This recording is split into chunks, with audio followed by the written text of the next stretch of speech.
പൊതുജനങ്ങളിൽ നിന്ന് എതിർപ്പുയർന്നതോടെ വയനാട് ദുരിതാശ്വാസത്തിന്റെ കാര്യത്തിൽ ബക്കറ്റ് പിരിവ് CPM ഒഴിവാക്കുന്നു.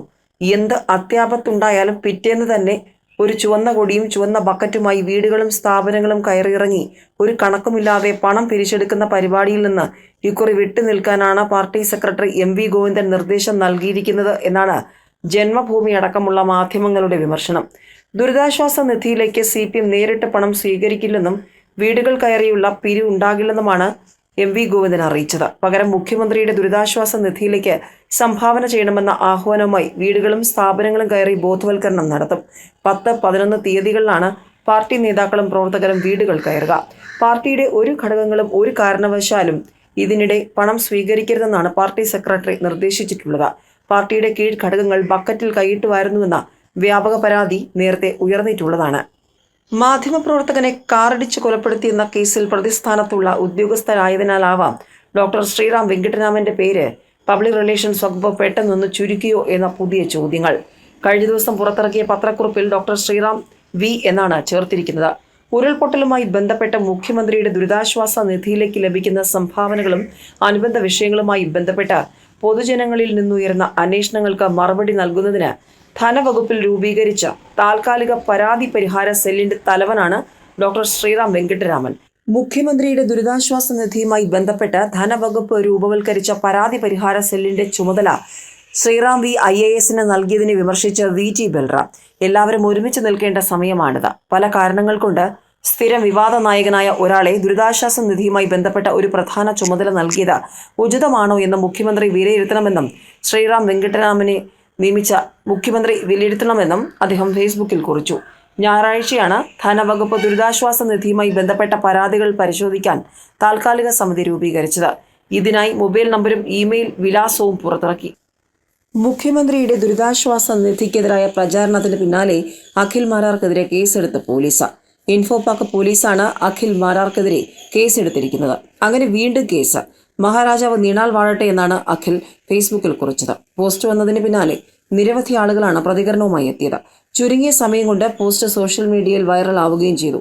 വയനാട് ദുരന്തത്തിൽപ്പെട്ടവരെ സഹായിക്കാൻ മുഖ്യമന്ത്രിയുടെ ദുരിതാശ്വാസ നിധിയിലേക്ക് പണം കൊടുക്കാൻ താല്പര്യമില്ലെന്നും പകരം വീട് വെച്ച് നൽകാമെന്നും അഖിൽ മാരാർ അറിയിച്ചിരുന്നു. പിന്നാലെ ഒട്ടേറെ പേർ വിമർശനവുമായി എത്തിയിരുന്നു. മുഖ്യമന്ത്രിക്കെതിരെ സംസാരിക്കുന്നവരുടെ വാമൂടി കെട്ടുക എന്നത് ഇന്നും ഇന്നലെയും തുടങ്ങിയ കാര്യമല്ലെന്നും പിണറായി വിജയൻ ഇപ്പോഴും സംശയത്തിന്റെ നിഴലിൽ തന്നെയാണെന്നും വ്യക്തിപരമായി അദ്ദേഹത്തെ വിശ്വാസമില്ലെന്നും അഖിൽ മാരാർ പറഞ്ഞു.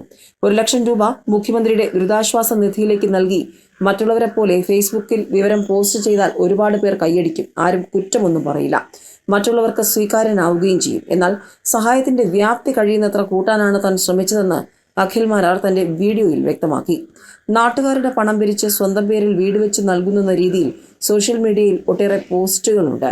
എന്നാൽ താൻ അങ്ങനെ ചെയ്തിട്ടില്ല. അങ്ങനെ പറഞ്ഞതായി തെളിയിച്ചാൽ CPMൽ ചേർന്ന് മുഖ്യമന്ത്രിക്കായി സ്തുതി പാടി ആജീവനാന്തം കഴിഞ്ഞുകൊള്ളാമെന്നും അഖിൽ വെല്ലുവിളിച്ചു. നടനും സംവിധായകനുമായ ജോയ് മാത്യു രംഗത്തെത്തി. ദുരിതാശ്വാസ ഫണ്ടുകൾ സുതാര്യമായിരിക്കണമെന്നും ലീഗിന്റെ ആപ്പ് അങ്ങനെ തോന്നിയെന്നും കുറിപ്പിൽ ജോയ് മാത്യു പറഞ്ഞു. ഫോർ വയനാട് എന്ന ആപ്ലിക്കേഷനിലൂടെയാണ് ധനസമാഹരണം നടത്തുന്നത്. സുതാര്യത അതാണ് നമുക്ക് വേണ്ടത്, കണക്കിലായാലും കാര്യത്തിലായാലും. അതിനാൽ ഈ ആപ്പ് വഴി ഞാനും ഒരു അണ്ണാറക്കണ്ണനാകട്ടെ എന്നാണ് അദ്ദേഹം ഫേസ്ബുക്കിൽ കുറിച്ചത്. ദുരിതർക്ക് ആശ്വാസം നൽകാനായിരിക്കണം ദുരിതാശ്വാസ ഫണ്ടുകൾ അതിലേക്ക് നൽകുന്നുവെന്നും അതിൽ നിന്ന് സ്വീകരിക്കുന്നവരും അതിന്റെ സുതാര്യത ഉറപ്പുവരുത്തണമെന്നും ഇന്നത്തെ കാലത്ത് ഡിജിറ്റലായി കാര്യങ്ങൾ ചെയ്യാമെന്നിരിക്കെ മുസ്ലിം ലീഗ് അത് നല്ല രീതിയിൽ തന്നെ പ്രാവർത്തികമാക്കി തങ്ങൾ കാലത്തിനൊപ്പമാണെന്ന് തെളിയിച്ചുവെന്നും ജോയ് മാത്യു പറഞ്ഞു.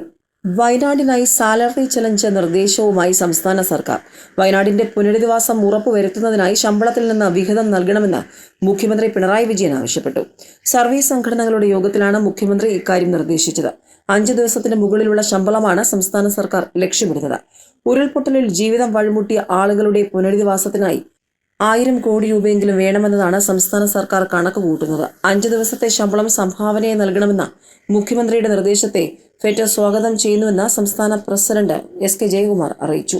എന്നാൽ സാലറി ചലഞ്ച് നിർബന്ധമാക്കരുതെന്നും സംഘടനകൾ അഭിപ്രായപ്പെട്ടു.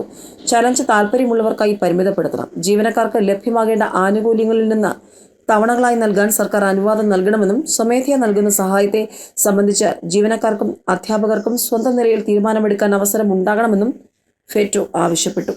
മുണ്ടക്കൈ ദുരന്തത്തിലകപ്പെട്ട ജനങ്ങളുടെ പുനരധിവാസത്തിനായി മുസ്ലിം ലീഗ് ആരംഭിച്ച ധനസമാഹരണം 2 കോടി പിന്നിട്ടിരുന്നു.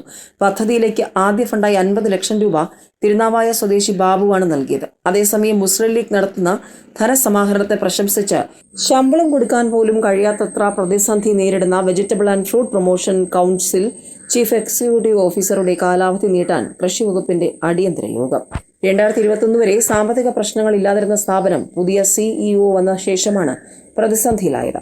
ജൂലൈ മാസത്തെ ശമ്പളം ജീവനക്കാർക്ക് നൽകിയിട്ടില്ല. മുൻ മാസങ്ങളിൽ 2 ഗഡുക്കളായിട്ടായിരുന്നു ശമ്പളം. CAയുടെ കാലാവധി നീട്ടുന്നതിനെതിരെ ബോർഡിലെ CPI അനുകൂലികളായ 3 കർഷക പ്രതിനിധികൾ CPI സെക്രട്ടറി ബിനോയ് വിശ്വത്തിന് കത്ത് നൽകിയെങ്കിലും അത് അവഗണിച്ചാണ് യോഗമെന്നാണ് റിപ്പോർട്ട്.